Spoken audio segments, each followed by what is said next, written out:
नमस्कार, आप देखना शुरू कर चुके हैं नॉर्थ ईस्ट लाइव और मुद्दा के संग के साथ स्टूडियो में मैं रंजीत। भारत में कोरोना संक्रमितों की संख्या 52,000 पार कर गई है। बीते 3 दिनों में ही कोरोना के 10,000 नए मामले सामने आए। बीते 24 घंटे में कोरोना के सबसे ज्यादा 3,561 मामले दर्ज किए गए और 89 लोगों की मौत हो चुकी है। इसके साथ ही इस बीमारी से मरने वालों की संख्या बढ़कर 1,773 हो गई है। पूर्वोत्तर भारत की बात करें तो त्रिपुरा में संक्रमितों की संख्या तेजी से बढ़ रही है। इनमें 99% सुरक्षा बल के जवान हैं। चिंता बराक घाटी को लेकर भी बढ़ी है। अजमेर से बस के जरिए लौटे एक व्यक्ति कोरोना पॉजिटिव पाया गया है। इधर उस व्यक्ति के संपर्क में आए 42 लोगों के सैंपल जांच के लिए भेज दिए गए हैं। लॉकडाउन 3 में ढील और बाहरी राज्यों से लोगों की घर वापसी ने एक नई चुनौती खड़ी कर दी है। आरोप यह भी है कि कई लोगों का स्टंपिंग के बिना ही जाने दिया जा रहा है। यहां तक कि स्क्रीनिंग प्रक्रिया पर भी सवाल उठ रहे हैं। साथ ही लोगों की मानसिकता पर भी लॉकडाउन का व्यापक असर पड़ा है। एक बड़ी प्रक्रिया के क्रियान्वयन में निश्चित तौर पर शुरुआती दौर में कुछ कठिनाइयां आती है, लेकिन महामारी के इस दौर में एक छोटी सी गलती का नतीजा कितना भयानक हो सकता है, इसे दुनिया देख रही है। लेकिन यह वक्त देखने का नहीं, एक्शन का है। लेकिन एक्शन के ऊपर क्या चल रहा है, क्या स्टंपिंग ठीक से की जा रही है, क्या क्वारंटीन सेंटरों की अवस्था क्या है, और जो लोग बाहर से लौट रहे हैं क्या उनका प्रॉपर जांच हो रहा है। पहले आपको सुना लेते हैं कुछ लोगों की प्रतिक्रिया, उसके बाद चर्चा को आगे बढ़ाएंगे। गधूली 6টা বজাত চেন্নাইৰ পৰা আহিলোঁ। 26টা পেচেঞ্জাৰ আছিলে, সব চেন্নাইৰ এপ'লৰ পেচেণ্ট হয়। আমি একমাহ তাত লকডাউনত ফচি এতিয়া যেতিয়া গভৰ্ণমেণ্টে পাৰ্মিশ্যন দিছে নিজৰ পইচা খৰচ কৰি নিজে আহিলোঁ। কালি আমি 4টা বজাত পিছবেলা শ্ৰীৰামপুৰ পালোহি। তাৰপিছত না আমাক স্ক্ৰিনিং কৰিলে, যিটো থাৰ্মো হেৰি দি স্ক্ৰিনিং কৰে, না আমাক স্ক্ৰিনিং কৰিলে, সেয়াটো নাই কৰা। আমাক ৰখাই থ'লে 4টা বজাৰ পৰা। 4টা বজাৰ পৰা ৰখাই না আমি ৱাশ্বৰুম কৰিব পালোঁ, না আমাক সাধাৰণ পানী বটল এটা দিলে, না কিবা দিলে, একো নাই। অকল জাষ্ট ৰখাই থৈ দিছে। না স্ক্ৰিনিং আছে, না কিবা কৰিলে, না স্কান মাৰিলে, তেনেকৈ আমাৰ সৰু সজাই নি আছে। একো কৰা নাই, সেইটো চাওক, ষ্টাম্পো মাৰা নাই, একো স্কেন কৰা নাই, চাই লওক। একো স্কেনিং কৰা নাই, একো কি টেষ্টও কৰা নাই। নাই কৰা আমাক স্ক্ৰিনিং। কি কৰিছে তাত? খালি অকল বাছখনে চেনিটাইজ কৰি পঠাই দিছে আৰু একো কৰা নাই তাতে। একো কৰা নাই, একো কৰা নাই। নাই কৰা। নাই কৰা। স্ক্ৰিনিং কৰিছিল নে নাই? ক'ৰবাত স্ক্ৰিনিং কৰিছে? নাই কৰা। এতিয়ালৈকে একো কৰা নাই। এতিয়ালৈকে একো কৰা নাই। আমি চেন্নাইৰ পৰা যেতিয়া আহি আছোঁ, চেন্নাইৰ পৰা আহি আমাৰ শ্ৰীৰামপুৰ গেটত ৰখিছিলোঁ। আমাৰ তাতে কোনো চেনিটাইজাৰৰ কোনো ইনষ্ট্ৰাকশ্যন আমাক দিয়াও নাই, একো কোৱাও নাই। এণ্ট্ৰিটো কৰিছে, তেনেকৈ ৰাতি 10টা বজালৈকে থাকিলোঁ। তাৰপিছত আৰু 10টা বজাত আমাক আৰু যেতিয়া সুধিলোঁ যে তাৰে পৰা আহিব দিলে। আমাৰ এই শ্ৰীৰামপুৰ গেটত বহুত অসুবিধা পাইছোঁ এই জাৰ্ণিটোত। হাইষ্ট অসুবিধা শ্ৰীৰামপুৰ গেটত খোৱা বোৱা, মাইকী মানুহ আছে বহুত, পেচা পায়খানা কৰা দিগদাৰ, খোৱা বোৱাৰ কাৰণে বহুত অসুবিধা হৈছিলে। সেইকাৰণে আমাৰ যিহেতুকে ৰোগী, প্ৰত্যেকটো টেবলেটতে খানাৰ প্ৰয়োজন হয় ইয়াত। এইটোৱে আমাৰ বিৰাট ডাঙৰ অসুবিধা হৈ গৈছে। চেন্নাই এপ'লৰ পৰা আহিছে। तो अभी आप जो सुन रहे थे वो चेन्नई अपोलो से लौटे मरीज थे और उनके साथ जो उनके सहयोगी थे वो बता रहे थे कि बीच रास्ते में कहीं पे उनकी स्क्रीनिंग नहीं हुई। यहाँ तक कि श्रीरामपुर गेट में भी व्यवस्थाएं तो की गई है, लेकिन लोगों की बात सुनकर कई सवाल भी उठ रहे हैं। सवाल आज जो सिलचर में एक कोरोना पॉजिटिव मरीज पाया गया था उसको लेकर भी है। जो जानकारी सामने आई है, यह व्यक्ति तेजपुर का है। कुछ दिन पहले ही वो जेल से छूटा था, एक चोर है। और अजमेर शरीफ की जो टीम गई थी सिलचर से राजस्थान के लिए, उनके साथ हो गए थे और वापस लौटते वक्त वो तेजपुर में नहीं उतरे बल्कि सिलचर की ओर रवाना हो गए थे। और उनके साथ वहाँ पे जांच के बाद उन्हें कोरोना पॉजिटिव पाया गया। तो कई सारे सवाल उठ रहे हैं। इस पर चर्चा के लिए हमारे साथ जुड़े हुए हैं अशोक भट्टराय, अध्यक्ष है एएसटीसी के। हमारे साथ वरिष्ठ पत्रकार प्रमोद तिवारी जुड़े हुए हैं। प्रतिभु दत्त जुड़े हुए हैं हमारे साथ, फाउंडर मेंबर है पेडल फॉर चेंज और साइकिलिस्ट है। और असमिया जानने वालों के लिए एक बहुत जाना चेहरा है प्रतिभु दत्त। जब इनका पोस्ट सुबह सुबह कोई पढ़ता है तो बिना हंसे नहीं रह सकता है। चर्चा को आगे बढ़ाते हैं। सबसे पहले मैं अशोक भट्टराय जी से शुरू करता हूं। जो लोग लौट रहे हैं, चेन्नई अपोलो से लौटे थे, उनको काफ़ी तकलीफ़ें हुई। शौचालय की तकलीफ़ की बात कर रहे हैं और उसके बाद खाने पीने की बात करें और हाथ भी दिखा रहे थे। क्वारंटीन की बात तो बाद में आएगी, उनको स्टैंपिंग नहीं किया गया, उनके स्क्रीनिंग नहीं किया, कोई मेडिकल जांच नहीं की गई, क्या कहेंगे? हमें इस विषय ये जो केस आपने दिखाया अभी, इसके बारे में मुझे पूरा पता तो नहीं है। मुझे लग रहा है कि ये बहुत बड़ा एक सिस्टम है, बाहर से काफ़ी आदमी को लेके आना है, एक चुनौतीपूर्ण एक व्यवस्था है, तो इसमें दिक्कत होना तो स्वाभाविक है। फिर भी अपना जो अभी अपना यहाँ आसाम राज्य के सीनियर मंत्री अपना doctor Himanta Biswa Sharma health minister, उन्होंने साथ में अपना जो प्रशासन का और मेडिकल का जितना भी आला ऑफिसर लोगों सारों मिलके जो व्यवस्था अभी किया है, उन्होंने काफ़ी डीप तक जाके सारा सिस्टम को प्रणालीबद्ध तरीके से फेज वाइज करने का उन्होंने किया है। मुझे लगता है कि शायद ये बात पता नहीं मुझे, फिर भी मुझे लग रहा है कि शायद ये बात का स्क्रीनिंग या जो भी करना है ये शायद गुवाहाटी में भी शायद होगा या क्या है जहाँ तक हमारे स्वास्थ्य मंत्री ने कहा था कि दक्षिण भारत से बस से लोगों को नहीं लाया जाएगा, ये चेन्नई से आए हैं, तो क्या इसकी जानकारी आप लोगों को पहले से थी? हाँ, वो तो परमिशन तो आसाम जो अपना 2 एडीजीपी नोडल ऑफिसर अपना है आसाम से, उन्होंने काम कर रहे हैं, जीपी सिंह और अपना और एक हरमीत सिंह। तो हमको लगता है कि ये पास और जो भी व्यवस्था है सारा प्रक्रिया के गुजरते हुए ही हुआ होगा, लेकिन इनका अभी शायद कोई यहाँ में शायद गुवाहाटी में भी हो सकता है या कोई ना कुछ तो होगा। तो ये केस क्या है मुझे थोड़ा इन्फॉर्मेशन लेके बताना होगा, लेकिन मुझे जहाँ तक जानकारी है कि इस दिशा में आसाम में जैसे काम हुआ है, आप लोग को भी मालूम है, मिनिस्टर या जितना भी आला अधिकारी रात भर जाग के पूरा इस व्यवस्था में लगे हुए हैं। और आसाम में जिस तरीके से हुआ है, अभी 4-5 आपका क्वारंटाइन सेंटर भी किया गया है, लोअर आसाम के लिए अलग, कासार वैली के लिए अलग, उत्तर आसाम के लिए अलग, सेंट्रल आसाम के लिए अलग। शायद ये जो बाहर से आ रहा है तो फिर इनका शायद किस क्वारंटाइन सेंटर में जांच होगा या कहाँ से इनको स्क्रीनिंग होगी और आगे क्या करना है, कौन हॉस्पिटल जाने वाला केस कोई अगर होगा या किसी को गवर्नमेंट क्वारंटाइन में रखना है, किसी को हाउस क्वारंटाइन है, ये सब जो चीज़ है ये मेडिकल का जो एक्सपर्ट आदमी लोग हैं, डॉक्टर लोग हैं अपना, वो लोग बारीकी से देख रहे हैं। और मुझे लगता है कि हम लोग का जो सिस्टम है अभी काफ़ी दिशा में है, अच्छा दिशा में है। जी हाँ, बिल्कुल। असम सरकार के साथ ही पूर्वोत्तर राज्यों की सरकारें जो कर रही है, खासकर ये एक बड़े पैमाने पर वापस लोग लौट रहे हैं, एक बड़ा एक्शन प्लान के तहत किया जा रहा है। और जब एक बड़ी प्रक्रिया को दोहराई जाती है तो निश्चित तौर पर शुरुआती दौर में कुछ कठिनाइयां तो आती है। लॉकडाउन का 44वां दिन है प्रमोद जी, और भी बहुत सारे स्टूडेंट यहाँ लौट रहे हैं और यहाँ से भी बाहर जा रहे हैं। पूरी प्रक्रिया को आप कैसे देख रहे हैं शुरुआती दौर में? देखिए, पहले तो ये स्पेसिफिक जो ये केस आपने अभी दिखाया इसके बारे में मुझे ज़्यादा जानकारी तो नहीं है, इसके बारे में बता दूं। चेन्नई से जो लोग आ रहे थे उन्होंने अपने बूते पर बस की थी और वो भाड़े की बस लेकर आ रहे थे। सरकार ने कहा कि चेन्नई, बेंगलोर, दूर दराज के इलाकों से बसों से लोगों को लाना संभव नहीं है, न तो सरकार उसमें लॉजिस्टिक्स अवेल करवा सकती है और न ही उन्हें और कोई सुविधाएं दे सकती है इस चुनौतीपूर्ण वक्त में। तो ऐसे में मीडिया के सामने बस में आए लोगों का ये कहना कि उन्हें रास्ते में कहीं खाना वगैरह नहीं मिला, तो बात समझ से परे है, क्योंकि उन्होंने अपने बूते पर बस की थी।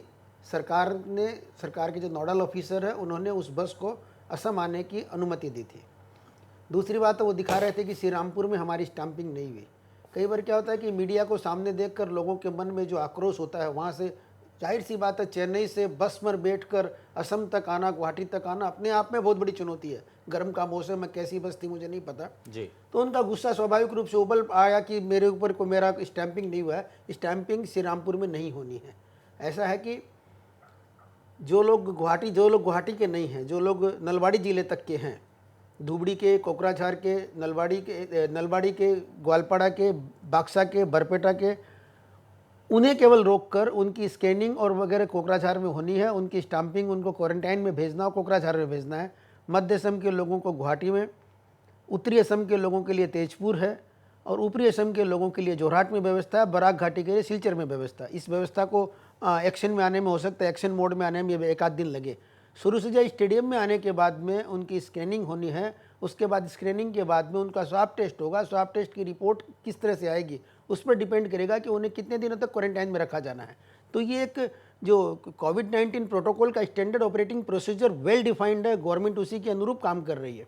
जहाँ तक हम मीडिया वालों की बात है, आज की इस चुनौतीपूर्ण और एक अप्रत्याशित वक्त में मैं नहीं समझता कि मीडिया को भी अपना जो हेल्थ सिस्टम है, जो कमोबेश ठीक काम कर रहा है, उसके ऊपर प्रेशर डाला जाना चाहिए, उसके ऊपर अनड्यू प्रेशर हेल्थ सिस्टम के ऊपर डाला जाना सही नहीं है। जहाँ तक आप प्रमोद जी, लेकिन इसको हम ऐसे भी देख सकते हैं कि ये जो अभी चेन्नई से लोग लौटे हैं, उन्होंने जो कुछ भी कहा, भले ही मीडिया में रिपोर्टर को देख के लोग उत्तेजित हो गए या बहुत तकलीफ से आए थे, उन्होंने कहा, लेकिन इससे हम सीख भी तो ले सकते हैं कि हमें और आगे इस तरह के देखिए कई व्यवहारिक कठिनाइयां हैं इसमें। जी हाँ, बिल्कुल कठिनाइयां तो है, लेकिन हम इससे ये अलर्ट तो हो सकते हैं। अलर्ट आप बात नहीं समझ रहे हैं। अभी 2-3 बसें रास्ते में हैं, सिलीगुड़ी पार की उन बसों ने, कोटा से छात्रों को लेकर आ रही है। छात्रों ने बस भाड़े पर की, छात्र बसों में चढ़े, जिन इंस्टीट्यूट के थे या जिन हॉस्टल्स में वो रहते थे, हॉस्टल वालों ने उन्हें 2 वक्त 3 वक्त का भोजन मुहैया करवाया। गर्म का दिन है, तीसरा दिन आज उनका बस में, वो भोजन तो या तो कल खत्म हो गया या गए काल तक वो खराब हो गया वो। अब रास्ते में ढाबे बंद हैं, रेड जोन से बसें आ रही हैं, कई स्टेट के लोग उन बसों को अपने यहाँ रुकने नहीं देते हैं। ढाबे वाले इस तरह की बसों के लोगों को अपने ढाबे में नहीं घुसने देना चाहते हैं, जबकि सारे लोग जानते हैं कि कोविड-19 कोरोना में कोई स्टिग्मा नहीं है, फिर भी इस तरह का व्यवहार उन लोगों के साथ में हो रहा है। ये जो बसें आ रही है, इन बसों को सबसे पहले हम लोगों ने अपने प्रयास से फूलगुड़ी बोल के जगह है सिलीगुड़ी के पास में, वहाँ भोजन मारवाड़ी युवा मंच के सौजन्य से उनको मुहैया कराया, ब्रेकफास्ट, दोपहर का खाना वो लोग अभी खा रहे होंगे कुछ बिहार में। तो अब वहाँ अगर कोई उन्हें कहे कि असम सरकार बस में उन छात्रों को भोजन नहीं मुहैया करा, असम सरकार के पास में हमें व्यवहारिक होकर सोचना होगा कि विकल्प क्या है। असम सरकार क्या ऐसा करवा सकती है? नहीं करवा सकती। न तो हमारे पास ऐसा सिस्टम है, न हम दूसरे राज्यों की सरकारों को ये कह सकते हैं कि हमारी बसें आ रही हैं। 5-6 लाख लोगों को आना है, परेशानियाँ होंगी, चुनौती होंगी, स्थिति बहुत ही जटिल, बहुत ही कम्प्लेक्स, बहुत ही कॉम्प्लिकेटेड, बहुत ही चुनौतीपूर्ण है। और तो इसके लिए सभी को सरकार के साथ सहयोग करना होगा। सरकार के साथ सहयोग करना होगा। को भी थोड़े संयम बरत के देखिए, मीडिया हम हमेशा सरकार की नुक्ताचीनी करते हैं, बाल्कि खाल उधेड़ते हैं, छोटी छोटी बातों के लिए सरकार को जवाबदेह बनाते हैं, बनाना भी चाहिए, हमारा वो काम है। पर आज न तो मौका है न दस्तूर है नुक्ताचीनी का।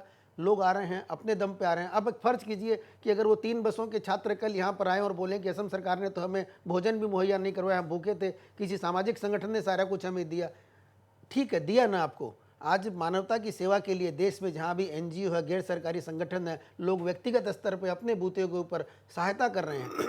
हम मीडिया वाले कहीं ऐसा न कर दें कि इस तरह की बातें जब हम फैलाएंगे कि बाहर से लोग आ रहे हैं, परेशानी में हैं, एक व्यक्ति बाहर से आ गया, उसको पॉजिटिव निकल गया, तो कहीं कोरोना जो बाहर से आने वाले जो 5-6 लाख हमारे लोग आने, उनके प्रति लोगों का नजरिया न बदल जाए। जिनकी स्टाम्पिंग हो गई है, लोग उनको अछूत या स्पर्श या उनके साथ में जैसे कोई स्टिग्मा जड़ित है, वैसा उनको न समझने लग जाए। ये सुनिश्चित करना भी हम मीडिया का काम है। मीडिया को बहुत ही रेस्पॉन्सिबली, बहुत ही मतलब एक जिम्मेवारी के साथ में आज की तारीख में बिहेव करने की ज़रूरत है, क्योंकि मीडिया जो है वो जनमत का निर्माण करता है, जनमत को दिशा देता है। लेकिन प्रमोद जी, इस वक्त मीडिया के अलावा सरकार से सवाल करने वाला या सरकार को एडवाइस देने का जो प्रैक्टिकल सीधे संपर्क साधने की जो व्यवस्था है, उसमें मीडिया के अलावा कोई नजर भी नहीं आता। मैं ये नहीं कहता कि मीडिया सरकार से सवाल न करे, मीडिया सरकार से सवाल करे, पर सवाल करने से पहले पूछे कि सरकार जो जवाब देगी या जो सवाल हम कर रहे हैं वो प्रैक्टिकल है या नहीं, वो सवाल मौजूद है या नहीं, वो सवाल का जवाब सरकार दे पाएगी या नहीं। जी हाँ, ये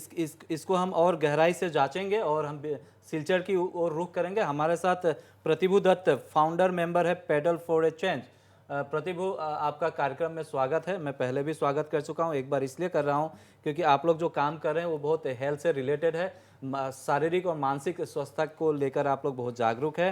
आप हंसाते भी हैं लोगों को। 44 दिन हो चुके हैं, हेल्थ लोग परेशान है, स्ट्रेस आना स्वाभाविक है, तो आप क्या कहेंगे? देखिए, ये जो टाइम है ये बहुत डिफ़िकल्ट टाइम है। इसमें मेंटली तो आपको फिट रहना ही है, मेंटली फिट रहने के साथ आपको फिजिकली भी फिट रहना है। और फिजिकली फिट रहने के लिए पहले हम दौड़ते थे, बाहर जाते थे, साइकिलिंग करते थे, कुछ खेलते थे। अभी तो ये संभव नहीं है, this is out of question. तो आपको घर में ही बहुत सारे उपाय है कि आप सिटअप करें, पुशअप करें, थोड़ा पार्किंग लॉट है या घर की कंपाउंड में ही आप थोड़ा बहुत जॉगिंग कर सकते हैं वो जॉगिंग करें। अब तो ये ड्यूरिंग ये लॉकडाउन की टाइम में मेरे ऐसा बहुत सारे फ्रेंड है जिन्होंने अपनी घर के अंदर, मैं कंपाउंड की बात नहीं कर रहा, घर की भीतर एकदम लिविंग रूम में 21 किलोमीटर तक दौड़ लगाया है, 4 घंटा कंटिन्यूअस रन किया है। और मैं देख रहा हूँ मेरे घर में भी बच्ची है, वो लोग बहुत डिफ़िकल्ट टाइम से गुजर रहे हैं। अभी स्कूल वगैरह कुछ है नहीं, उन लोगों का कोई फिज़िकल एक्टिविटी है नहीं, बाहर नहीं जा रहा है, सनलाइट एक्सपोजर है नहीं। तो पेरेंट्स की जैसे ये पेरेंट्स की रिस्पॉन्सिबिलिटी है कि पढ़ाई तो हो रहा है उन लोगों का ऑनलाइन में, थोड़ा बहुत उनको फिजिकली भी एक्टिव रखना बहुत ज़रूरी है। थोड़ा बहुत मैंने स्किपिंग कर लिया, थोड़ा बहुत ऐसे ही सिटअप पुशअप कर लिया, ये सब नहीं करेंगे तो 2-3 महीने के बाद ऐसा तो नहीं लग रहा है कि स्कूल अब नेक्स्ट कुछ दिनों के लिए तो अब बंद ही हो, स्टार्ट नहीं होने वाला है। तो इतना दिन ऐसे ही घर में बैठे रहेंगे, खाली मोबाइल टीवी या सोते पढ़ाई किया, और 3-4 महीने की बात तो ये लोग माने आई एम टॉकिंग अबाउट जो यंगर जनरेशन है, उनकी फिजिकल हेल्थ तो बहुत ही खराब हो जाएगा शायद। जी हाँ, बिल्कुल हम इस पर बात करेंगे। हमारे साथ विक्रम जुड़ चुके हैं सिलचर से। विक्रम एक कोविड-19 का नया मामला सामने आया है, क्या कहेंगे इसके बारे में, क्या जानकारी है आपके पास? हाँ रंजीत, जब कल हमने देखा है कि कल ही जो असम का पहला जो केस था जमालुद्दीन, उनको रिलीज कर दिया गया। थोड़ी स्वास्थ्य की सांस ले तो रहे थे Silchar medical college and hospital, but कुछ ही देर के बाद ये नया एक केस आ गया है जिसका नाम फरीदुल इस्लाम बताया जा रहा है, जिसका घर तेजपुर में है। और अभी जो हमारे पास सूत्रों से ये खबर है कि वो मोस्ट वांटेड है, बहुत सारे केसेस है उसके ऊपर तेजपुर में। वो जानबूझ के ही उसने अपनी परिचय गलत बताई थी और जानबूझ के ही वो सिलचर आया था बचते बचाते। लेकिन यहाँ पे बहुत सारे प्रश्न हैं रंजीत, जिसे उठाना बहुत ही जरूरी है, जबकि हमारे राज्य के जो स्वास्थ्य मंत्री हैं उन्होंने बार बार ये निर्देश दी है कि बाहर से, हमारे राज्य से बाहर से जो भी लोग आएंगे यहाँ पे, इस राज्य के जो बाहर बसे हुए हैं रंजीत, उनकी पहले जांच होगी, पहले उनको क्वारंटाइन सेंटर भेजा जाएगा, उसके बाद अगर नेगेटिव आता है तभी उनको होम क्वारंटाइन करके रखा जाएगा। लेकिन यहाँ पे ठीक उल्टा हुआ है। कल सुबह 6:30-7 बजे में जब गाड़ी आती है वहाँ पे ये जो पॉजिटिव केस वाले जो इंसान हैं उनके साथ और 46 लोग हैं, इंक्लूडिंग ड्राइवर और जो हैंडीमैन होते हैं, उनके हेल्पर होते हैं, उनके साथ उनको आते ही पहले छोड़ दिया जाता है, मैक्सिमम लोगों को घर भेज दिया जाता है। और जब वहां पे टेस्ट से पता चलता है कि फरीदुल इस्लाम जो कोविड पॉजिटिव केस है, उसके बाद फिर से सबको क्वारंटाइन सेंटर में लाया जाता है। तो यहाँ के कछार के जो हेल्थ डिपार्टमेंट है उनके दायित्व के ऊपर ये प्रश्न चिन्ह लगता है और एडमिनिस्ट्रेशन के ऊपर भी प्रश्न चिन्ह लगता है, क्योंकि हेल्थ डिपार्टमेंट ने किस तरह से वो जो डायरेक्शन मिनिस्टर के डॉक्टर हेमंत बिश्व शर्मा की तरफ से दिया गया था उसकी अवमानना की है, और किस तरह वो लोग उनको घर भेज सकते हैं विदाउट परीक्षण। जी आप जैसा बता रहे हैं कि 46 लोग बस कंडक्टर और ड्राइवर को मिला के 44 लोग थे, और ये जो व्यक्ति था तेजपुर से, ये अजमेर शरीफ गया था और वापस लौटकर सिलचर गया। लेकिन आप कह रहे हैं कि बिना जांच के भेजा गया, तो ये पॉजिटिव कैसे आए? वहीं पे तो क्वेश्चन है, क्योंकि जब वो अजमेर शरीफ से 60-70 घंटे की जर्नी करके आती है, तो जो इसमें आईएसबीटी की जो प्रशासन है उनकी भी ये लापरवाही है, क्योंकि श्रीरामपुर में अगर उसको चेक किया जाता है उसके बाद आके यहाँ पे उनको पकड़ा जाता है, यहाँ पे चेक करने के बाद उसका कोविड पॉजिटिव आता है और उसको सिलचर मेडिकल कॉलेज हॉस्पिटल में भर्ती किया जाता है। तो ये प्रश्न उठता है हर उस डिपार्टमेंट के ऊपर जो रिस्पॉन्सिबल है। रंजीत जी हाँ, हमारे साथ एएसटीसी के चेयरमैन जुड़े हुए हैं, क्या कहेंगे इस बारे में? नहीं, जो आपने जो पूछा था कि टेस्ट करने के बाद ही पॉजिटिव आया है, तो शायद जांच जरूर हुआ होगा, इसलिए जो मामला निकल आया। तो फिर मुझे नहीं लगता है कि कहीं ऐसा हुआ। अगर कहीं भी कुछ भी है, मुझे लगता है कि अभी सारा जो सिस्टम बड़ा अच्छा से काम कर रहा है, और हम लोग आशा करते हैं अगर ऐसा कुछ हुआ है तो जैसे उन्होंने बोला कि आसाम का हेल्थ मिनिस्टर जैसे एक्टिवली काम कर रहे हैं, आला अधिकारी काम कर रहे हैं, अपना जो सिस्टम है सिस्टम को भी जागरूक होना होगा, और कहीं भी कोई छूट का गुंजाइश अभी तो कोई होना नहीं चाहिए, और हम लोग को जितना होता है हम लोग सतर्क रहना होगा। और इस मामले में मैं देख रहा हूँ जो चीज़ तिवारी जी ने बोला कि ये इतना बड़ा चैलेंज एक है, आदमी का कॉन्टैक्ट ट्रेसिंग करना, आइसोलेशन में रखना, इनका स्क्रीनिंग करना। कई बार क्या होता है कि आपका पहले एक बार या 2 बार टेस्ट करने के बाद भी नेगेटिव आता है, उसके बाद चल के भी फिर पॉजिटिव आ जाता है। तो फिर ये एक तरीके से बता पाना कि यही होगा, ये थोड़ा मुश्किल है। तो इसलिए सारा जो सिस्टम और जितना भी टाइम इसका निरीक्षण के लिए लगता है, सब आदमी को कोऑपरेशन करना चाहिए, और अपना जो डॉक्टर या नर्स, चिकित्सा कर्मी जैसे काम कर रहे हैं कोई दो उनको राय हम नहीं लोग है को कि सबको हेल्थ डिपार्टमेंट साथ देना चाहिए। STC पूरी कहानी में पेच है इसमें। जी हाँ, मैं हाँ, क्या है बताऊंगा, सबको अच्छा काम करें। विक्रम, मुझे ये बताइए सिस्टम क्या है? जब कोई बस बाहर से आती है तो उसकी जांच की व्यवस्था, पूरी व्यवस्था कैसी होती है? आप पहले इसका जवाब दीजिए, उसके बाद हमारे साथ वरिष्ठ पत्रकार प्रमोद तिवारी है, वो आपसे कुछ सवाल करेंगे। सिस्टम क्या है, जो सिस्टम बनाया गया है उसके बारे में थोड़ा बोलिए। बाहर से जब कोई बस आता है, सिस्टम जानने से हाँ रंजीत, हम एक प्रश्न पूछना चाहेंगे जो आपके पैनल में बैठे हुए हैं, जो ASTC के हैं, उनसे मेरा एक प्रश्न है। सिस्टम से जाने से पहले सिस्टम में उनसे एक प्रश्न है, क्या जिन लोगों को बाहर से लाया जा रहा है, क्या उनके पास वो SMS या WhatsApp से नहीं दिया जाता है कि बस नंबर कौन सा है? अगर उनके पास बस नंबर पहुंचता है तो क्या ये जरूरी नहीं बनता कि हर एक पोस्ट में वो चेकिंग करे कि वो सही आदमी सही बस में बैठा है कि नहीं, या इसकी कोई बैकग्राउंड कुछ रिपोर्ट है कि नहीं? अगर गलत है तो क्यों है? ऐसा क्या कोई रूल नहीं है? ये प्रश्न है मेरा। हाँ हाँ, आपने जो बात बोला, जो बाहर से आदमी लोग आ रहे हैं इनका सिस्टम अलग है, जो उनको जानकारी या बस का बुकिंग का सिस्टम अलग है। और आसाम के अंदर में जो इंटर डिस्ट्रिक्ट जो ट्रेवल हुआ था, उसमें मोबाइल में SMS आना या सीट का नंबर, गाड़ी का नंबर, ये सब था। लेकिन ये जो चीज़ आप बता रहे हैं, ये बाहर से जो आदमी आ रहे हैं, इसमें अकेले STC का यहाँ में भागीदारी नहीं है, यहाँ में बड़ा एक सिस्टम काम कर रहा है। तो फिर इसमें जो अपना बस स्टेशन आपको मालूम है, जितना भी हम लोग ने अभी आदमी को ट्रेवल कराया, हर स्टेशन में चिकित्सा दल था, हर स्टेशन में स्क्रीनिंग हुई थी। अब ये चीज़ क्या है कि आपका जो एक वायरस या जो महामारी है, इसमें डॉक्टर या नर्स जैसे काम कर रहे हैं, उनको ज़्यादा इस बीमारी के बारे में हम लोग से ज़्यादा उनको जानकारी होता है। तो वो जो स्क्रीनिंग प्रोसेस है, मेडिकल वहाँ से स्क्रीनिंग के बारे में नहीं है सर। हाँ, मेरा प्रश्न है सर आपसे मेडिकल। हाँ, विक्रम, थोड़ा ऑडियो में प्रॉब्लम हो रहा है, आप बने रहिए हमारे साथ। एक आपका ऑडियो में कुछ प्रॉब्लम आ रहा है, ये सारे इसमें पेच नजर आ रहा है। नहीं, मैं अशोक जी से मैं एक बार क्लियर कर लेता हूँ। मान लीजिए कोई राजस्थान बहुत हो गया, मान लीजिए कोई गुजरात से आना चाहता है, तो वो जो लोग आएंगे उन्हें तो सूचित करना होगा असम सरकार को। हाँ, असम सरकार को सूचित करना होगा। जी हाँ, और फिर- बिल्कुल। और असम सरकार को जब सूचित करना होगा, एक आदमी नाम बदलकर, खासकर जो पॉजिटिव केस आया है, वो मोस्ट वांटेड अपराधी है, कुछ दिन पहले ही जेल से बाहर आया था। एक तो वो पेच लगा के वहां तक पहुंचा, फिर वहां से लौट के सिलचर तक पहुंचा। बस में जब आप वो बनता है, उसमें क्या सिस्टम है, थोड़ा बता दीजिए कैसे होता है ये?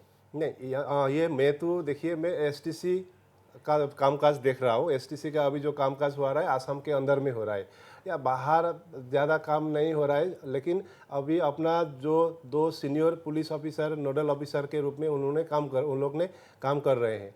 और यहाँ में जो सिस्टम है, स्क्रीनिंग करने के बाद इनको पास देना, वहाँ से आदमी आना, ये सब हो रहा है।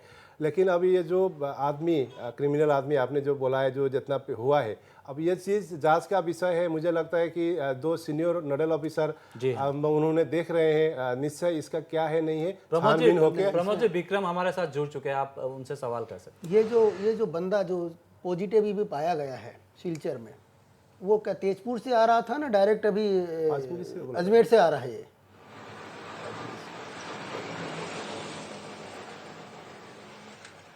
ये तो STC की बस में बैठकर तेजपुर से सिलचर गया था ना। विक्रम, प्रमोद तिवारी जी पूछ रहे हैं, जो बंदा कोविड पॉजिटिव पाया गया है सिलचर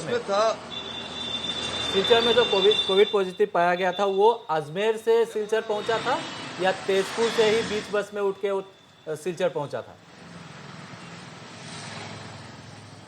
नहीं, सूत्रों के हवाले से जो खबर है वो अजमेर से जो बस है वो राजस्थान का नंबर था, उसमें RJ27PV7127 उस गाड़ी में बैठ के वो आया था सिलचर। जिस गाड़ी में अजमेर से सारे लोग ये 46 लोग आ रहे थे कछार के लिए।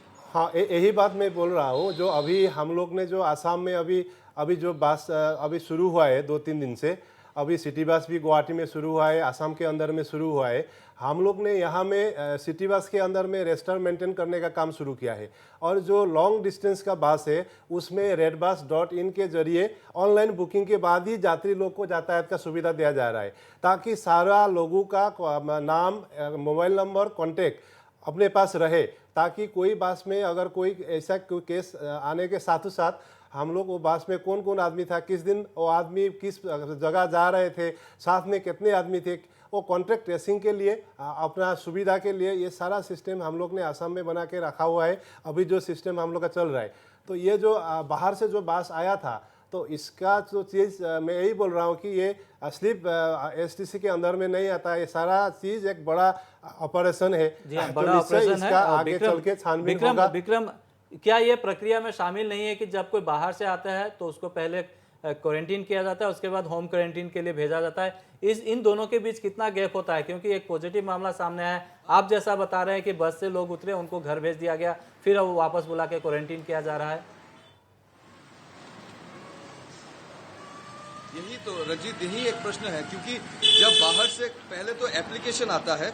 एप्लीकेशन जैसे आपने देखा होगा, लास्ट जब हमारी इंटर डिस्ट्रिक्ट चल रही थी, अपर असम से गुवाहाटी से लोग मेघालय होके बराक वैली आ रहे थे या बराक वैली से ब्रह्मपुत्र वैली जा रहे थे, तो वहाँ पे एक सिस्टम था कि हर रोज जब आदमी पास अप्लाई करता है तो असम सरकार वो लिस्ट है वो मेघालय सरकार को वो दायित्व पहुंचा देती है। विक्रम ये बताइए कि जो लोग अजमेर से पहुंचे थे उनको क्वारंटीन में रखा जाना था या डायरेक्ट घर भेजना जाना था होम क्वारंटीन के लिए? जैसा आप बता रहे हैं कि बस से उतरे उनको भेज दिया गया।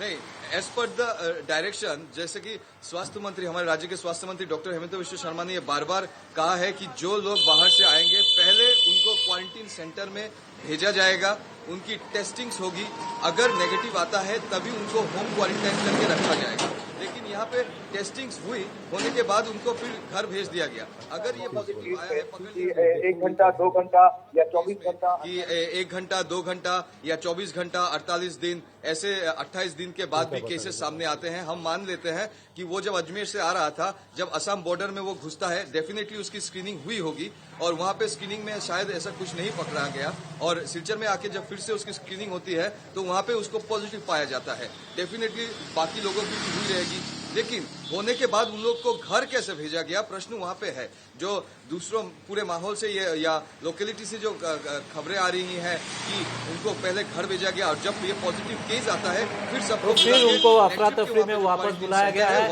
और शायद 11 गाँव पर कंटेनमेंट जोन घोषित किया गया है। 12 गाँव को कंटेनमेंट जोन घोषित किया गया कर दिया गया। एक छोटी सी गलती। हम एक बड़े ऑपरेशन को अंजाम दे रहे हैं। प्रमोद जी क्या कहेंगे? एक बड़े ऑपरेशन की शुरुआत में मैं थोड़ा सा क्लियर कर दूं क्या प्रोसेस किस तरह चलता है बाहर से आने के लिए। 2 नोडल ऑफिसर सरकार ने बनाए, संक्षेप में बताऊंगा। 2 नोडल ऑफिसर सरकार ने बनाए हैं, उन्होंने अपने अपने नंबर दिए हैं और एक ईमेल एड्रेस दिया गया है assamtransportrelief@gmail.com। बाहर से जो भी असम आना चाहता है उसे इस ईमेल एड्रेस के ऊपर आने वाले लोगों की लिस्ट, उनके घर का पता, उनकी उम्र और उनका मोबाइल नंबर असम सरकार को देना पड़ता है। लिस्ट को देखने के बाद असम सरकार उनको ई पास इश्यू करती है कि अब वो असम में आ सकते हैं। ई पास उनको ही नहीं, जिस राज्य से वो आने वाले हैं उनकी सरकारों को भी इश्यू करती है। वो ई पास मिलने के बाद में संबंधित राज्य की सरकार उनको परमिशन देती है। प्रमोद जी मुझे रोकना पड़ेगा, हम चर्चा को आगे बढ़ाएंगे और पूरी प्रक्रिया आपसे सुनेंगे। और सिलचर में एक चूक तो हुई है, ये व्यवस्था की चूक है, ये व्यवस्था की चूक है, इस पर भी हम आगे चर्चा करेंगे। हम एक महामारी से जंग लड़ रहे हैं, जंग मिलकर लड़ना है, लेकिन एक छोटी सी गलती की वजह से बहुत बड़ा खामियाजा हमें भुगतना पड़ेगा। बड़े बड़े दिग्गज देशों में क्या कुछ हो रहा है हमारे सामने है। सिलचर में जो कुछ भी हुआ निश्चित तौर पर इसकी जांच तो होगी ही, और सभी मान रहे हैं कि प्रशासन या संबंधित विभाग जो है कहीं ना कहीं इसमें चूक हुई है। एक बड़े ऑपरेशन की जब हम हकीकत में इम्प्लीमेंट करते हैं तो छोटी छोटी गलतियां होती है, लेकिन यह ऐसा दौर है इसमें एक गलती बहुत भारी पड़ सकती है। इस पर प्रमोद तिवारी जी हमें बता रहे थे डिटेल से। प्रमोद जी। हाँ, तो वो फिर असम में आने के पहले 2 हमारे गेट है। श्री रामपुर में एक गेट है कोकराझार जिले में, और दूसरे गेट को बक्सीरहाट या सगलिया चेक पोस्ट कहा जाता है, वो धुबरी जिले में। वो 2 इंटर पॉइंट है। वहाँ पर जब कोई भी बस पहुँचती है तो सारे जितने पैसेंजर्स होते हैं उसमें उनकी स्क्रीनिंग की जाती है। अलग अलग 3 बांटा भी गया, जिलेवार बांटा गया कि इन जिलों का होगा तो यहाँ पर करेंगे। फिर फिलहाल सारा कुछ सुरसुजा स्टेडियम में ही हो रहा है।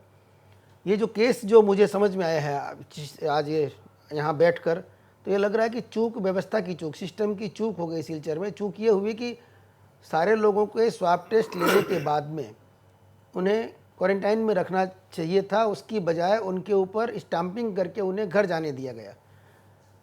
जबकि होना ये चाहिए था कि जिन लोगों की निगेटिव आती रिपोर्ट, उन लोगों को या तो कहाँ से वो आए हैं वो देखकर, अगर रेड जोन से नहीं आए हैं तो सारे के लोगों को घर जाने दिया जा सकता था। अगर वो रेड या ऑरेंज जोन से आए हैं तो उन्हें या तो इंस्टीट्यूशनल क्वारंटीन और या फिर पेड क्वारंटीन में भेजा जाना चाहिए था। यही चूक हो गई। चूक ये हो गई कि स्वैब सैंपल लेने के बाद में उन्हें स्टैंपिंग करके सीधा घर जाने दे दिया गया। ये बड़ी चूक है, इसे छोटी चूक नहीं कहा जा सकता। जी हाँ, बिल्कुल। और इसी वजह से अब प्रशासन ने वहाँ पे 12 गांवों को कंटेनमेंट जोन घोषित कर दिया है। और ये लोग जब घर गए तो निश्चित तौर पर अजमेर शरीफ से लोग लौटे व्यक्ति है और धर्म से जुड़ा हुआ मामला भी है, तो निश्चित तौर पे उनसे मिलने आएंगे, बहुत से लोग उनके संपर्क में आए होंगे। तो कछार प्रशासन के लिए तो एक बड़ी चुनौती हो ही गई है, और असम सरकार के लिए भी एक बड़ी चुनौती है। एक तो चुनौती ये भी है कि अब इसके बाद भी 5-6 लाख लोग कुछ दिनों में आने वाले हैं, और इसके लिए बेहद अलर्टनेस की ज़रूरत है। मामला गंभीर है, लेकिन हम थोड़ा हल्का होना चाहते हैं। प्रतिभु दत्त से मिलकर इन दिनों में कोई ऐसी घटना हुई जिसकी वजह से लगा कि चलो ठीक है, लॉकडाउन की वजह से हम एकदम अच्छे हैं? नहीं, ऐसा तो कुछ हुआ नहीं। मैंने एक्चुअली पूरा लॉकडाउन ने मेरे जितने मैंने फिजिकल फिटनेस की वजह से हम लोग जितने जुड़े हुए थे, सबका मॉरल बहुत ही डाउन हो गया था शुरू में। फिर हम लोगों ने रीग्रुप किया, अपने आप को फिजिकली फिट रखने के लिए बहुत सारा प्रयास किए। अभी फ़िलहाल पेडल फॉर ए चेंज बोल के हमारा जो ऑर्गेनाइजेशन है, थ्रू दैट हम लोग ऑलमोस्ट एवरी ट्यूसडे शाम को, रात को हम आते हैं 7 बजे, ऑनलाइन आते हैं, और डिफरेंट टॉपिक्स के ऊपर हम लोग डिस्कस कर रहे हैं अभी। और मुझे लगता है बाकी तो सिस्टम सरकार कर रही है, बहुत सारा काम हो रहा है ग्राउंड पे, और हमको अभी घर के अंदर ही रहना है, घर के अंदर ही फिजिकली मेंटली जी हाँ, बिल्कुल। और प्रतिभु दत्त, आप बहुत लोगों को हंसाते हैं अपने पोस्ट के जरिए और बातों के जरिए। चूँकि आप घर में बंद है तो 44 दिनों से एक ही चेहरा घर वाले आपको देख रहे हैं। ऐसे तो जब खुला दिन होता है तो उनको कम ही मौका मिलता है, मतलब हमेशा देखते रहें। क्या प्रतिक्रिया होती है घर में?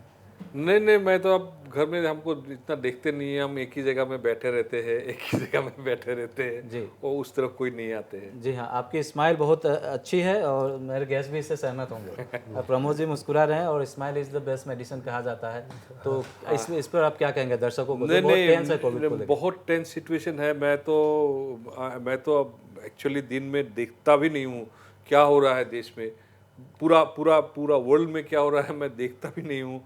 मैं खाली फिजिकली मेंटली और खुश रहना बहुत जरूरी है। जी हाँ, हंसते रहना एक दो मंत्र दे दीजिए दर्शकों को, क्योंकि अभी जो सिचुएशन हो रहा है उससे काफी नहीं, सिचुएशन को लेके ही हंसना है, अभी हंसते रहना है। You should be very up, माने लाइट मूड में रहना है। अदरवाइज तो ये मेंटली आपको बहुत ही माने डिप्रेसिंग सिचुएशन है। एक तो कोविड है, मरने का डर है, ऊपर से जो लोगों का माने लाइवलीहुड का प्रॉब्लम हो गया है। अब आप जो यही डिस्कस करते रहेंगे तो पूरा डाउन ही होना है। तो हम तो वहाँ पे जाते ही नहीं है। हमको हंसना है, हमको फिजिकली फिट रहना है। सबको एक्चुअली फिजिकली और मेंटली फिट रहना है। अब फिजिकल तो हुई है, मेंटली भी बहुत फिट रहना है। एक दिन तो अच्छे दिन आएंगे। जी हाँ, अच्छे दिन की उम्मीद सब कर रहे हैं। और अच्छे दिन की तलाश में हम थोड़ा इम्फाल की ओर भी रुख करते हैं। शरद चंद्र हमारे ब्यूरो चीफ है, मणिपुर के जुड़े हुए हैं। शरद, अच्छे दिन की बात करें, हमारे पैनलिस्ट प्रतिभु दत्त, कैसा है वहाँ का माहौल? रंजित, मैं आज ऐसे जगह पर आया हूँ, ये मणिपुर कॉलेज ये सिंगजमी असेंबली कंस्टिट्यूंसी इम्फाल वेस्ट के अंदर में आता है।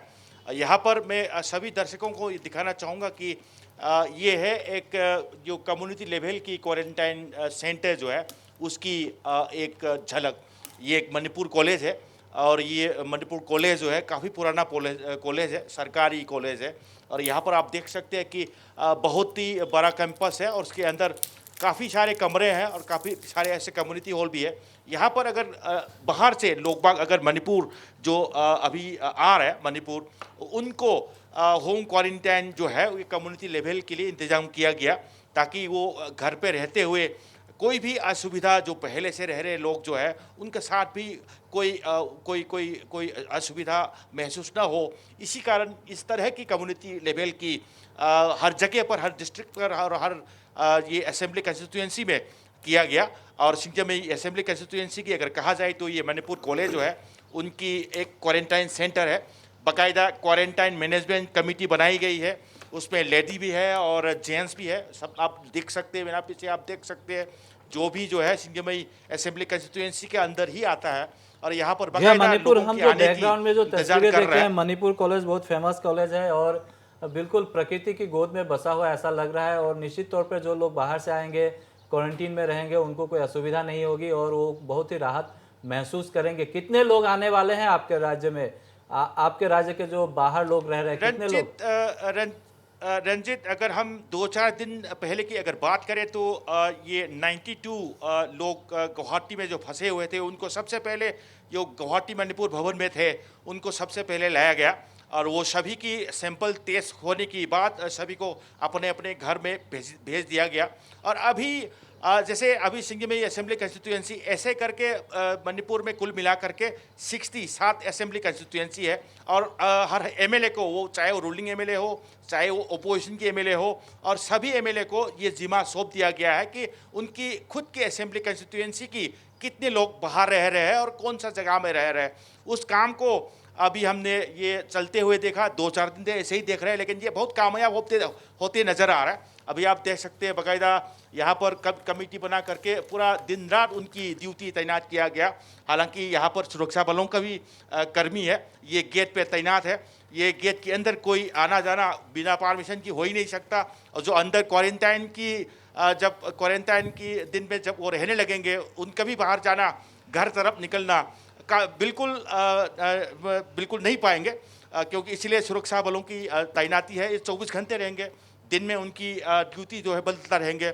और ये सब यहाँ पर एक कमेटी के भी चेयरमैन है। अगर रंजित आप मेरे को इजाज़त देंगे तो 5 मिनट उनसे बात करेंगे, तो और भी क्या क्या सुविधाएं हैं, कितने लोग रखने की स्थिति है, ये सब पता चल पाएंगे।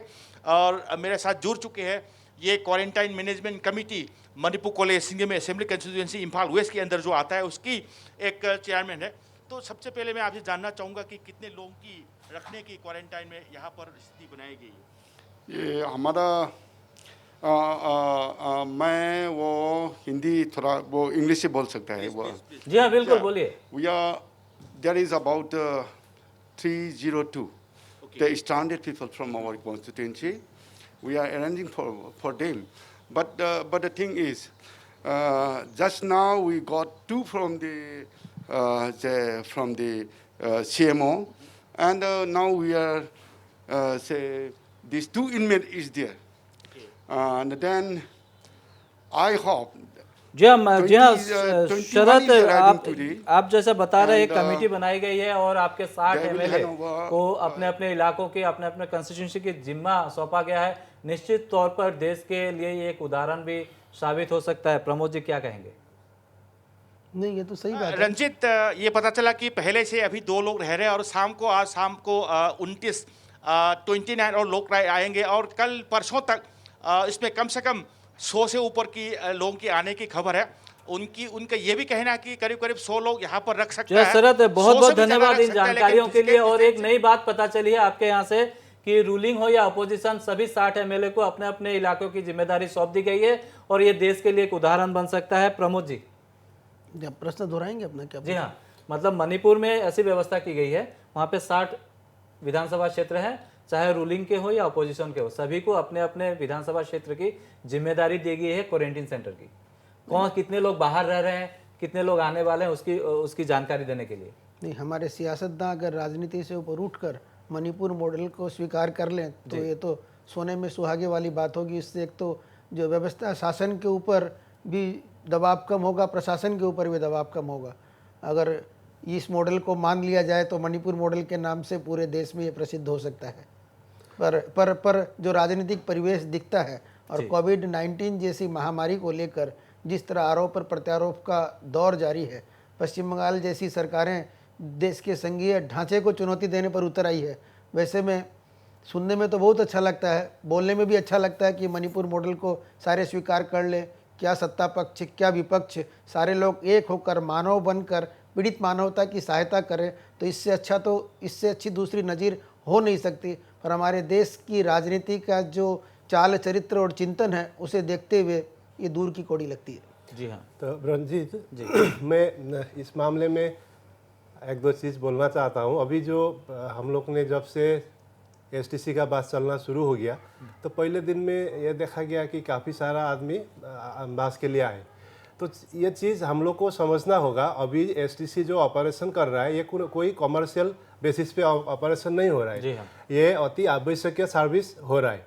तो आदमी को ये समझना होगा जिसका ट्रेवल करना अति ज़रूरी है उनको ही ट्रेवल करना होगा। नहीं तो अभी जब से लॉकडाउन शुरू हुआ था, शुरू का दिन से भी ज़्यादा मुझे लगता है अभी चैलेंज ज़्यादा है। लेकिन हम लोग अगर सोचेंगे कि अभी लॉकडाउन में थोड़ा राहत मिला है और एसटीसी का बस भी चलना शुरू हो गया, बिहू में हम लोग कहीं जा नहीं पाए तो थोड़ा घूम के आएंगे, ये अगर हम लोग मानसिकता लेंगे तो फिर हम लोग को मुश्किल होगा। ये एक बात। और दूसरा बात जो भी है, अभी सिलसर का जो स्पेशल केस आपने दिखाया, तो मैं तो हेल्थ से उतना जुड़ा हुआ नहीं हूँ, एसटीसी का काम देख रहा हूँ, तो वो स्पेसिफिक केस में मुझे उतना जानकारी नहीं है। लेकिन अभी मुझे लग रहा है कि जो बाहर से लेबर लोग आने का या बाहर से जो आदमी आने का जो प्रोसेस अभी चल रहा है, मैं सबको रिक्वेस्ट करना चाहता हूँ, या मुझे ये लगता है कि अभी थोड़ा थोड़ा करके फैक्ट्री या अपना ऑफिस का कामकाज थोड़ा शुरू हुआ है हर जगह पे। तो मुझे लगता है कि जो आदमी का आना अति ज़रूरी नहीं है, जिसको आना ही है वो आदमी, हाँ, उन्हें नहीं आना चाहिए। और एक बात छोटा जोड़ना चाहता हूँ यहाँ में कि मान लीजिए कि कोई एक आदमी महाराष्ट्र के कोई गांव में है, वो आज संक्रमित नहीं हुए हैं, वो स्वस्थ हैं, लेकिन उनको अगर वो उनका परिवार या वो उनको अगर घर आने का सोच आ जाए और वो आके कोई मतलब आपका इन्फेक्टेड आदमी का कांटेक्ट में आ जाएंगे, फिर वो भी बीमार पड़ जाएंगे, आके फिर घर वालों के करेंगे, आसपास के आदमी को चैलेंज होगा। अगर मुझे लगता है कि अगर अति ज़रूरी नहीं है आपको आना, तो मुझे लगता है कि फिलहाल वही रहे, स्वस्थ रहे। जी हाँ, असम सरकार ने भी ये कहा है। और लेकिन जहाँ तक सिटी बस का जो चलो ऐप है, हाँ, उसके बारे में जो सूचना आई है कि उस पर ऐप पे जाने से 490 रुपया ऐसा कुछ चार्ज आता है, जबकि आदमी को एक बार एक जगह से दूसरे जगह जाना महीने भर का। तो इसको डे वाइज नहीं किया जा सकता है, महीने भर का। मान लीजिए कोई आदमी महीने भर का ले भी लिया, वो एक दिन के लिए जालुकबारी से खाना पड़ा आया, तो 490 नहीं, इसमें ट्रेवल करने का अभी नया सिस्टम है। सुबह 8 बजे से दोपहर 2 बजे तक आप कल अगर बस में ट्रेवल करना है, आपको सिटी बस का बात बोल रहा हूँ मैं, तो आप उसमें बुकिंग कर सकते हैं। एक छोटा छोटा टिकट आप कर सकते हैं, 1 जर्नी या 2 जर्नी का। तो फिर नहीं तो फिर आप बस में आके भी ई टिकट लेके आप जर्नी कर सकते हैं। लेकिन सिटी बस में अभी क्या है, रेस्टर मेंटेन हम लोग कर रहे हैं। तो हम समूह यात्री या अपना जितना भी पैसेंजर है सबको हम लोग रिक्वेस्ट करते हैं, उनको अनुरोध करते हैं कि आप लोग वहाँ में अपना, हाँ, रेस्टर में जरूर रेस्टर में भविष्य में भी काम में आएगा। हाँ, कहीं अगर भगवान न करे ऐसा केस, कोविड का केस आ गया, तो फिर कॉन्ट्रैक्ट ट्रेसिंग के लिए वो रेस्टर अपने लिए बहुत उपयोगी होगा और सिस्टम के लिए बहुत सहायक होगा। और एक चीज़ तिवारी जी ने जो बताया, हमको इस समय में संवेदनशील होना है, रिपोर्टर को भी, प्रेस को भी, सबको। तो मुझे भी लगता है कि अभी मैं 1-2 दिन में देख रहा था, कोई स्टूडेंट लीडर बोल रहे थे कि आसाम में हेल्थ मिनिस्टर ने काफ़ी दिन से कुछ काम नहीं किया बोल के अभी ये है वो है, ऐसा अभियोग मैं सोशल मीडिया या कहीं चैनल में भी मैं सुन रहा था।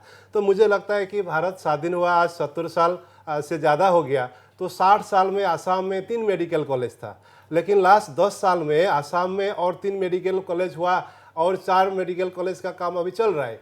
6 मेडिकल कॉलेज में अभी कोरोना टेस्टिंग सेंटर हो गया। इतना सारा काम डॉक्टर हिमंत बिश्व शर्मा जब से हेल्थ डिपार्टमेंट देख रहे हैं उसके बाद हो पाया है।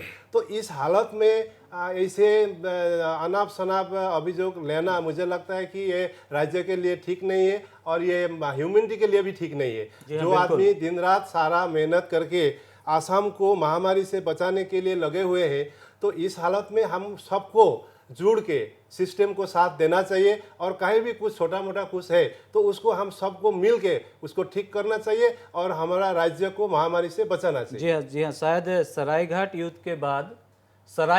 के बाद शायद पूर्वोत्तर के इतिहास में इतनी त्वरित गति से किसी मिशन को आगे बढ़ाया गया है, ऐसा शायद हम कोई उदाहरण नहीं होगा। क्या कह पाएंगे? एकदम जो काम हुआ है, मैंने असम सरकार ने जो किया है एज ए कॉमन सिटीजन जी, हम तो बहुत आश्वस्त है कि ठीक है, बहुत अच्छा काम हो रहा है। देख के इतना तो विश्वास है कि कुछ हुआ भी है, होगा, भगवान ना करे कुछ हो गया तो भी अब असम पिछले 1 महीना में जितना इंफ्रास्ट्रक्चर डेवलप कर लिया उससे तो शुरुआती जो ये होगा वो टैकल कर पाएगा। जी, और शायद इसी वजह से ये असम सरकार का ही प्रयास है। मैं तो ये भी कहता हूँ कि असम सरकार का और असम सरकार के हेल्थ डिपार्टमेंट का ही ये प्रयास है कि पूर्वोत्तर भारत में कोरोना संक्रमण फैलने से अब तक बचा हुआ है। तो तिवारी जी, एकदम सही बात है। सारे लोग की यही एक आम राय बनकर आ रही है कि हमें ज़्यादा से ज़्यादा संवेदनशील होना होगा। आरोप प्रत्यारोप, नेता अभिनेता तो हम जब चाहे बन लेंगे, आरोप प्रत्यारोप भी कर लेंगे। अब कम से कम कुछ दिनों के लिए इंसान बनकर देख लें, तो ज़्यादा सही रहेगा मानवता के लिए, सारी पृथ्वी के लिए। धरित्री के ऊपर एक बहुत बड़ा संकट आया है, इस संकट से हमें निपटना है और इसके कुछ सकारात्मक पक्ष भी है। सकारात्मक पक्ष ये है कि हम ये देख सकते हैं कि आगे वाली धरती हमारी कैसी हो सकती है। प्रदूषण कम नज़र आ रहा है। ब्रह्मपुत्र के किनारे चूँकि मैं पैदा हुआ हूँ, तो मेरी सारी उम्र में जितनी सफाई के साथ, जितनी क्लियरली मुझे उत्तर गुवाहाटी आज नज़र आ रही है, आज तक कभी नज़र नहीं आई। पहाड़ में जो पेड़ है, जो पहाड़ जिस तरह दिख रहे हैं गुवाहाटी के, कभी नहीं दिखे। जीएस रोड में जिस तरह की हरियाली मुझे आज नज़र आ रही है, कभी नज़र नहीं आई। तो कोरोना से, जैसे आप कहते हैं कि हंसाते हैं, तो कोरोना के कुछ सकारात्मक पक्ष भी है जिन्हें हम ब्लेसिंग इन डिस्गाइज समझकर अगर ज़िंदगी में उतारें तो कुछ सकारात्मक परिणाम भी निकल सकते हैं। जी हाँ, बिल्कुल। और हमें स्वीकार करना ही होगा, जैसा कि मैंने अभी थोड़ी देर पहले कहा, सरायघाट के युद्ध के बाद अगर इतनी तत्परता, इतने व्यापक पैमाने पर किसी ऑपरेशन को सक्सेसफुली अंजाम दिया जा रहा है तो ये कोरोना के खिलाफ पूर्वोत्तर में लड़ाई है। प्रतिभु दत्त, क्या कहेंगे? हाँ, कोरोना के खिलाफ ये लड़ाई है और मुझे पूरा यकीन है कि एक दिन इससे हम उभर कर आएंगे और एक नया शुरुआत होगा। और लेकिन जी हाँ, नया शुरुआत तो होगा, लेकिन आप इससे भी घबराए हुए हैं कि जो बाहर से फ्रूट्स आ रहे हैं वो कहीं कोरोना संक्रमण लेके ना आए। हाँ, वो तो मैं देख रहा हूँ। आपकी आशंका है, और ये सिर्फ आपकी आशंका नहीं है, बहुत से लोगों की आशंका है कि हमें तो फ्रूट्स चाहिए, खाना चाहिए। हाँ। लेकिन जो कहाँ से आ रहा है, कैसे आ रहा है, इसको लेके भी आशंका है। आशंका तो है, ये तो बाहर से ही आएगा, यहाँ तो क्या मिलता है, यहाँ तो मिलता नहीं, बाहर से सब आ रहा है। अब ये कितना सेफ है खाने के लिए, घर में ले जाने के लिए, इसमें तो अब ऐसी आशंका आपके मन में आए कैसे? अब क्या करे, काम तो है नहीं कुछ। सुबह बैठा था तो याद आया, आप बोल रहा था घर में फल फ्रूट्स खत्म हो गया, अब लाना था आज, तो मैं बोला नहीं, आज तो देख लेते हैं, पूछ लेते हैं क्या है। अब तो ये मैंने बहुत सारा प्रॉब्लम हो गया है ये। और हम तो ये क्या सुबह आपको कुछ फोन में बोल रहे थे, क्या बोल रहे थे वो बात? फ्रूट्स के बारे में बोल रहे थे। जी हाँ, फ्रूट्स आपने आशंका जताई थी। हाँ, कि फ्रूट्स बाहर से आ रहे हैं। मैंने पूछा था आपसे कि आप क्यों आपके मन में आशंका क्यों आ रही है कि कोरोना वायरस लेके आएगा? नहीं, आप गुवाहाटी में तो आप सेब की बात करें, आप असम में तो है नहीं, वो आएंगे रेड जोन से थ्रू ही आएंगे यहाँ, तो कितना सेफ होगा, लेकिन बहुत लोगों से बात किया, बोला कि नहीं वो तो सेफ ही है, अब लेके आओ, अच्छी तरह से साफ करो उसको, बाहर में एक दिन रखो, फिर लेके जाओ, खाओ, कुछ प्रॉब्लम। कुल मिला के एक इसमें ऐसी बात समझ में आ रही है कि कोरोना को आमतौर पर इंसानों से शिकायत है, साग सब्जी और फल कंद मूल से उनमें उतनी शिकायत नहीं है, उन्हें वो संक्रमित नहीं करता है। जी हाँ, हम एक अदृश्य शक्ति के साथ लड़ रहे हैं, तो बेहद ज़रूरी है। कहीं कहीं जैसे आशंकाएं भी काम आती है, और कोरोना संक्रमण के चलते जो चीज़ें उभर के आई है, हमें नए सिरे से सोचने के लिए मजबूर भी करता है कि हमने पृथ्वी का जैसे दोहन किया धरती का, उसको कुछ लौटाना होगा, तो इसके लिए भी बहुत कुछ काम करना है। क्या कहेंगे सुबेल? हाँ, नहीं, ये जो वायरस है ये नया वायरस है, तो फिर अभी साइंस में ये है कि आज में कुछ चीज़ जो सच दिखता है, कल उसके आगे चल के दूसरा सच दिखता है। तो ये चीज़ अभी इसलिए आदमी के मन में शंका है कि ये तो है, लेकिन ये भी तो हो सकता है, इसे चलना ये स्वाभाविक चीज़ है। और मुझे लगता है हम लोग जितना सावधानी से चलेंगे, जितना भी बाहर से आया हुआ चीज़ को अच्छा से, जो चीज़ सैनिटाइज हो सकता है उसको सैनिटाइज करके, जो चीज़ बाहर का क्या बोलते हैं उसको छील के बढ़िया से साफ़ करके, जो हम लोग जितना सावधान हो सकते हैं उतना हम लोग के लिए मुझे लगता है कि अच्छा रहेगा। तो फिर कोई पैकेट में, कोई प्लास्टिक का पैकेट में कुछ सामान आया, उसको तो हम लोग आसानी से सैनिटाइज कर भी सकते हैं या धो भी सकते हैं। तो जितना होता है अपने हम लोग सावधान रहेंगे, मुझे लगता है ठीक रहेगा, क्योंकि ये नया वायरस है। तो इसका मुझे नहीं लगता है कि अभी तक 100% इसका रिसर्च हो गया, सब कुछ हुआ। अभी सबको मालूम है, अभी तक हम लोग का जी कुछ कंट्रीज वैक्सीन का दावा भी कर रहे हैं, कुछ भी नहीं है। जी हाँ, कुछ कंट्रीज वैक्सीन का दावा कर रहे हैं, लेकिन हमें खासकर इजराइल की बात कर रहा हूँ मैं, तो कुछ दिन इसका इंतज़ार करना पड़ेगा। प्रमोद जी, हम कार्यक्रम के आखिर में है, लोगों की तकलीफें तो है ही, आशंकाएं हैं, घबराहट है, बावजूद इसके हमें इस लड़ाई को कैसे स्ट्रांगली लड़ना है। सिलचर की घटना हमें सीख देती है, वहाँ प्रशासन से जो चूक हुई है। आखिरी कमेंट आपका। एक तो प्रशासन और आम जनता को तारतम्य में बिठाकर चलना होगा। मीडिया का भी इसमें बहुत बड़ा रोल है। मीडिया को मैं एक नसीहत देना चाहूँगा कि कम से कम जहाँ तक कोविड-19 का सवाल है, वो समस्या का नहीं बल्कि समाधान का हिस्सा बने। शासन प्रशासन के साथ में मिलकर समन्वित तरीके से काम करें। आम लोगों को मैं ये कहना चाहूँगा कि सोशल डिस्टेंसिंग को मेंटेन करना बहुत ज़रूरी है। लॉकडाउन 3 के बाद से, जब से लॉकडाउन 3 शुरू हुआ है, मैं गुवाहाटी की बात कर सकता हूँ कि लोग सोशल डिस्टेंसिंग को मेंटेन नहीं कर रहे हैं। लोगों में जागरूकता की कमी है, वो महामारी को जितनी गंभीरता से लेना चाहिए उतनी नहीं ले रहे हैं। अगर वो ऐसा करेंगे तो it can be disasters for us. Pratibha Dutt, आखिरी कमेंट। लॉकडाउन 3 के बाद जो ढील दी गई, उससे पहले जैसा माहौल दिख रहा है, सोशल, जैसा प्रमोद जी कह रहे हैं, सोशल डिस्टेंसिंग पूरे असम में कहीं दिख नहीं रहा है अभी। मैं GS रोड एक्चुअली 23 मार्च के बाद आज ही आया हूँ, और आज आके मुझे लगा मैं क्यों घर में बैठा था। ये तो पूरा एकदम पूरा, मैं 23 को जब घर में गया था, जिस GS रोड को छोड़ के गया था, मैंने भीड़ भाड़ की बात कर रहा हूँ, ट्रैफिक जाम की बात कर रहा हूँ, उतना ही ट्रैफिक जाम है। मैं यहाँ स्टूडियो में आने के लिए गाड़ी तो मैं वो पेट्रोल पंप के आगे, यहाँ से कम 500 मीटर आगे हमको पार्क करना पड़ा, हमको पार्किंग स्पेस ही नहीं मिला। मैं एक दूसरा चीज़ बता रहा हूँ, आप फुटेज में यहाँ पे इससे पहले जो जहाज दिख रहा है, मैं एग्जैक्टली 2 महीना पहले 7 मार्च को हम गुवाहाटी से माजुली गया था साइकिल लेके। एक पूरा आसाम से टीम आए थे, साइकिलिस्ट हम गए थे, और फेरी लेके क्रॉस किया था माजुली। जब हम माजुली पहुंचे तब खबर आया कि एक अमेरिकन सिटीजन शायद माजुली आया था, और वो भूटान जाके गया, पॉजिटिव पाया गया। और उस दिन, अब कोविड क्या है, कोरोना क्या है, इतना तो उस दिन तो हमारे मन में कोई डर भी नहीं था। अब दूर में दिखाई दिया, नाम था MV महाबाहु, एक फेरी है, वो क्वारंटाइन में रखा है। उस दिन पहली बार क्वारंटाइन वर्ड सुना था हम लोगों ने, दूर से देखा, और हम लोग ये क्या चीज़ आ गया।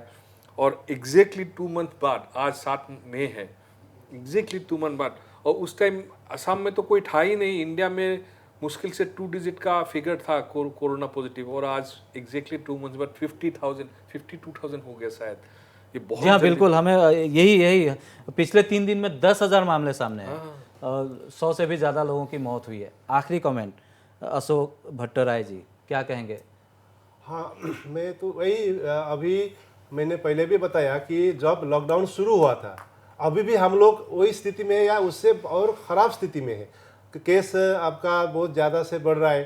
अभी तक हम लोग कोई मेडिसिन नहीं है कोरोना के, या वैक्सीन नहीं है, तो फिर हम लोग फिजिकल डिस्टेंसिंग या आपका जो भी चीज़ हम लोग को डॉक्टर या डिपार्टमेंट ने हम लोग को जो गाइडलाइन दिया है उसको हम लोग जितना बढ़िया से हम लोग पालन करेंगे उतना ही हम लोग अपना राज्य को ये महामारी से बचा के रखेंगे। जी हाँ, और बिल्कुल। इसको हम लोग करना ही होगा। और दूसरा बात यही है कि जो भी आपका ज़्यादा जरूरी ना हो तो फिर घर से निकलना नहीं है। जैसे हम और लोग का बाहरी राज्यों से भी वापस नहीं आना है। हाँ, मुझे क्योंकि लगता कई है। राज्यों में तो फैक्ट्रियां खुल रही है तो काम फिर से मिल जाएगा। हाँ। जी हाँ, बिल्कुल। हमारे साथ चर्चा में भाग लेने के लिए आप सभी का बहुत बहुत धन्यवाद। तो हम आज चर्चा कर रहे थे कोविड-19 को लेकर, और बहुत बड़ी बात सामने आई कि जब एक बड़ी प्रक्रिया को शुरू किया जाता है तो शुरुआती दौर में कुछ कठिनाइयाँ जरूर आती है, लेकिन बहुत जल्द इससे हमें उबरना होगा, क्योंकि एक गलती की हमें बहुत बड़ी कीमत चुकानी पड़ सकती है। सभी को सावधान रहना है, सोशल डिस्टेंसिंग को मेंटेन करना है और एक दूसरे को एनकरेज करते रहना है, निराश बिल्कुल नहीं होना है। मुद्दा में इतना ही। धन्यवाद।